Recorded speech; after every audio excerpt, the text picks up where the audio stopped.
tudo bem com vocês? Espero que sim, a tia está com muita saudade. Eu sou a professora Fabiola Guerra, de Filosofia e Artes. Hoje, para o 7º ano, a gente vai ter aula de Filosofia, certo? Lembrando a vocês que, ao assistir a aula, vocês procurem um lugar arejado, iluminado e tranquilo. Não esqueçam de levar o material de vocês, o livro, caderno, colocar na matéria de filosofia e fazer algumas anotações. Lembrando a vocês que a aula ela está disponível no canal do YouTube da escola. Para acessar, você gera o link no aplicativo da Agenda Online. Vai para a Agenda Online, lá vai estar o link que vai te direcionar para o nosso canal do YouTube, ok? Na aula de hoje vai ser a unidade 5 do caderno 2, ok? O que é que nós vamos ver? A gente vai ver o capítulo 1 e o capítulo 2, Filosofia das Ciências. Qual é a tarefa, tia? A tarefa é das páginas 5 à página 15. Vixe, tia, isso tudo? Não. Lembrando a vocês que dentro dessas páginas tem o quê? Textos. Então não são todas essas páginas que tem atividade, ok? E aí, quais são os objetivos? Tia, por que trabalhar dos 2 capítulos nessa aula? Porque um capítulo liga o outro, certo? Os 2 capítulos estão interligados. No capítulo 1, vai tratar de um texto sobre o susto no elevador, para as crianças que a gente já conhece, Mateus, Gabriela, Lívia. E no capítulo 2, a misteriosa ausência de Pedro. Esses textos vai trazer para a gente quais conteúdos? Filosofia da ciência, os filósofos pré-socráticos, o empirismo, raciocínio indutivo e raciocínio dedutivo. A tia não vai poder ler o texto, mas eu vou contextualizar os textos para vocês, certo? Dizer o que é que cada um vai tratar, né? Os 2 vão falar da mesma coisa, sobre a questão do espanto e do medo diante das coisas novas. Os textos eles se encontram na página 2 e 3 e o segundo texto na página 10 e 11. O espanto perante as coisas novas, dificuldade diante dos problemas, separar o real da fantasia. Quando a gente está com medo, a gente tem que aprender a separar, o que é real do que não é. É normal diante do medo, ver o que pode ser feito diante dos problemas, agir de forma racional diante das circunstâncias. E isso, a filosofia da ciência, ela procura estabelecer, certo? Essa racionalidade diante dos problemas, diante das experiências, ok? Eu trouxe para vocês, a tia trouxe para vocês essa obra de arte, O Grito, onde se expressa os afetos, as emoções e os sentimentos de espanto, de medo, diante das coisas novas, diante das circunstâncias. E aí, depois da gente contextualizar, a gente vai entrar no nosso conteúdo, que é o quê? A filosofia da ciência. O que é que estuda a filosofia da ciência? A filosofia da ciência estuda todas as ciências? Não. Ela é todas as ciências, porque todas as ciências nasceram do pensamento filosófico, Se a gente for pensar, a gente vai encontrar, por exemplo, Tales de Mileto, não era só filósofo, era matemático, Aristóteles não era só filósofo, estudava medicina. Então, a gente vai ver que a filosofia, muitas coisas da ciência, a matemática, a física, nasceu da filosofia. Filosofia da ciência, campo da filosofia que estuda a natureza das ciências, seus fundamentos, metodologia, pressupostos e significados sociais. Ou seja, estuda a filosofia social, ciências sociais, estuda a psicologia, estuda a matemática, estuda a biologia e por aí vai, certo? Ela descobre seu papel de reflexão e de articulação entre as diferentes ciências, entre a teoria e a prática. Então, a filosofia da ciência, ela vai levantar uma reflexão sobre o que é a teoria e sobre o que é a prática, respeitando sempre a ciência e respeitando sempre os seres humanos.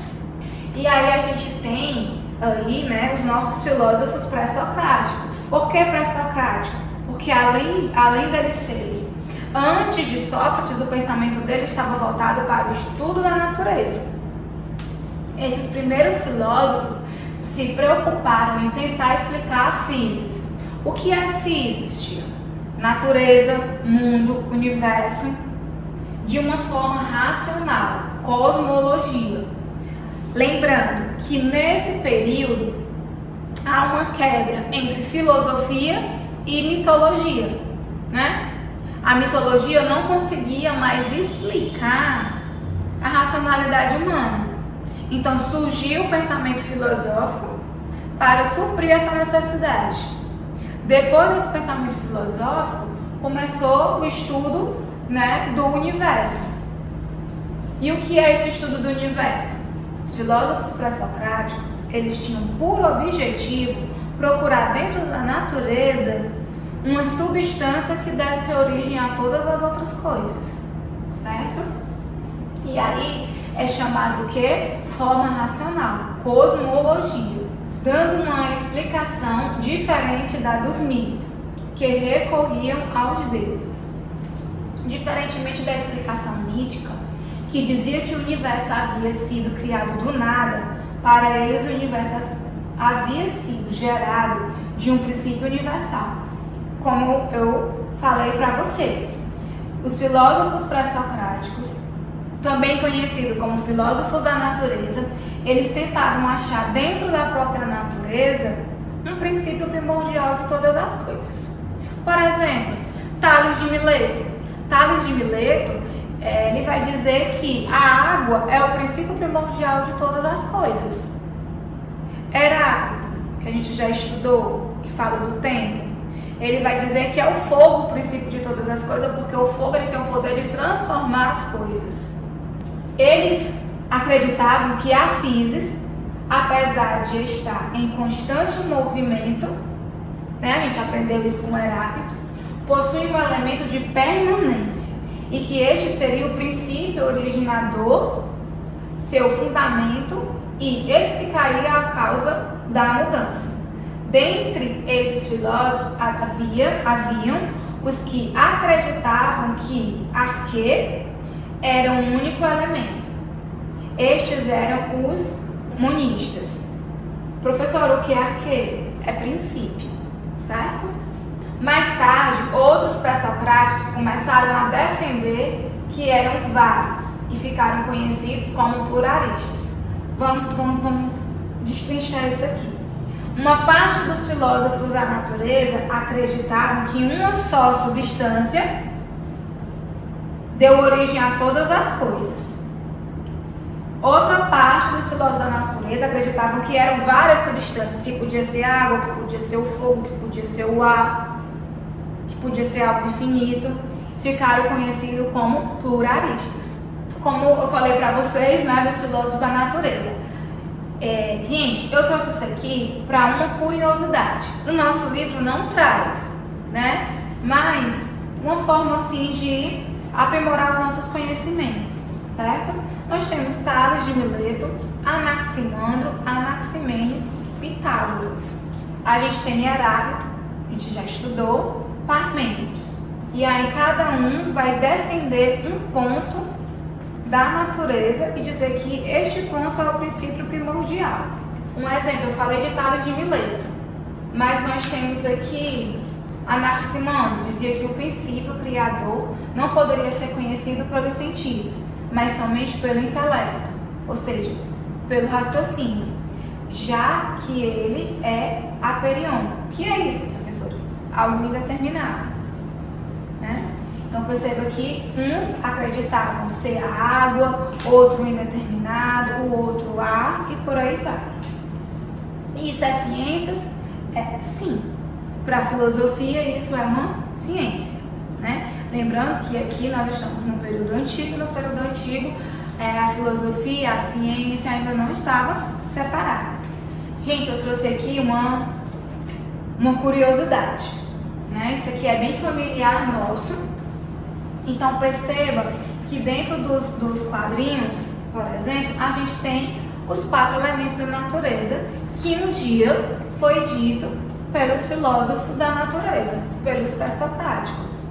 Nós temos a terra, nós temos a tempestade, trazendo a água, nós temos nosso personagem representado por uma brasileira, né? O fogo, e a gente tem o ar, né? Controlador do vento. Alguns são do universo Marvel e outros publicados pela DC. Então observe como a filosofia ela está presente no nosso dia a dia. E aí as experiências empíricas. Tio, o que é o empirismo? O empirismo nada mais é do que um conhecimento partido pela experiência, certo? Para a ciência, empírico é um tipo de evidência inicial para comprovar alguns métodos científicos. O primeiro passo é a observação, para então fazer uma pesquisa, que é o método científico. Nas ciências, muitas pesquisas são realizadas inicialmente através da observação e da experiência. Por exemplo, teoricamente, né, a partir da pesquisa, eu sei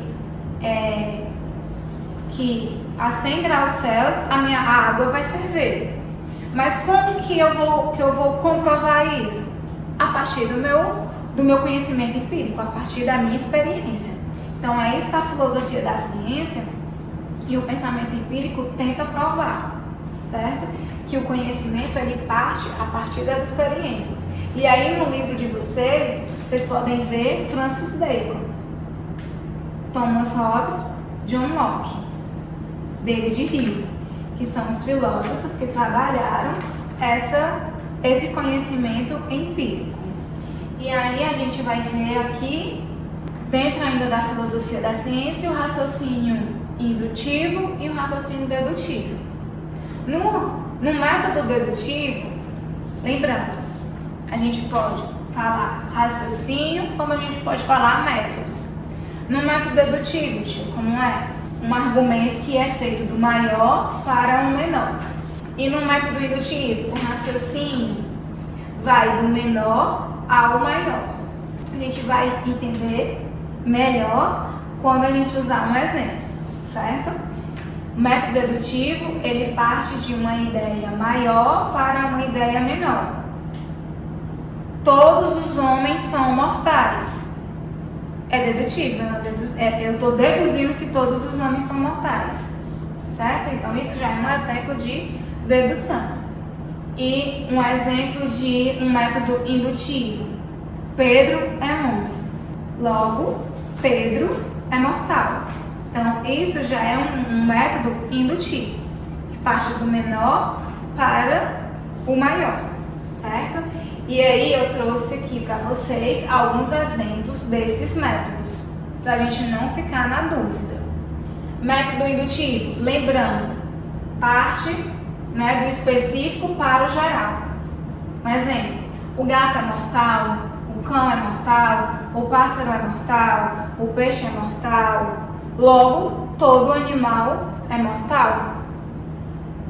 E o método dedutivo, geral para o específico ou particular, com todos os animais são mortais. Peixe é um animal, logo peixe é mortal. Então, a filosofia da ciência, ela tem por objetivo trabalhar esses dois métodos. E isso a gente usa no nosso dia a dia, também de uma forma rápida, né, que não dá para processar. Mas se a gente for parar para pensar, a gente está sempre usando o silogismo, o raciocínio dedutivo, o raciocínio indutivo, certo? E por aí vai. Essa foi a nossa aula de hoje, certo? Lembrando a vocês, qualquer dúvida, vocês voltem no vídeo, vocês pausam, vocês leem, certo? Vocês busquem no nosso livro, certo? Lembrando a vocês acessar a agenda pelo aplicativo para ter acesso ao canal do nosso YouTube. Tia continua com saudade. Até a próxima!